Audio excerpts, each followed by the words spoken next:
Il faut préciser que je parle au nom d'un parti politique, PTC, le Parti travailliste congolais. Je suis professeur Ilenda, le président national de ce parti. Je réponds à une question. La question est de savoir la position du PTC par rapport à ce qui se passe à l'Est. Et on parle dans cette question de Rwandais Hutus, Banyamulenge et la balkanisation. La réponse est celle-ci. La balkanisation est un plan qui vient de loin. C'est depuis l'indépendance qu'on connaît, qu'on parle de la balkanisation, avant même. Et nous avons le devoir de bloquer ce plan par le patriotisme, bien sûr, d'abord. En ce qui concerne les Hutus, les Banyamulenge, c'est une distraction. C'est une distraction qui contribue énormément à ce plan. Ça veut dire que si nous cédons à cette distraction, non seulement on ne pourra pas arrêter l'hémorragie sur les tueries, mais aussi nous donnerons accès à la balkanisation. Et voilà la solution selon le Parti travailliste congolais. La solution, c'est au niveau des leadership, mais aussi de l'amour du pays. Leadership, nous devrions bien définir ça, parce qu'il y a des gens qui pensent que le leadership, l'intelligence, c'est au niveau du sommet. Il faut que le président ait des diplômes, il faut que le président soit intelligent, mais je pense que ce n'est pas ça.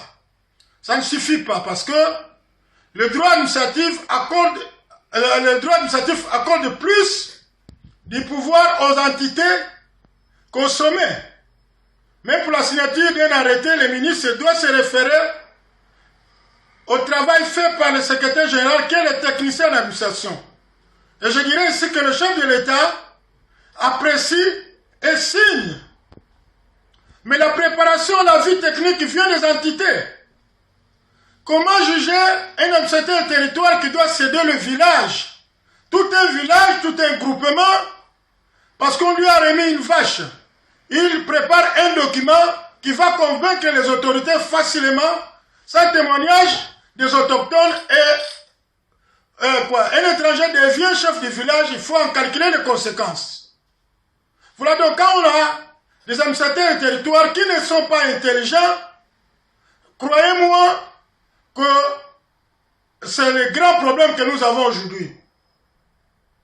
Nous sommes en face d'une éducation aujourd'hui qui a perdu ses qualités et la sélection, la mauvaise sélection de ceux qui dirigent les entités.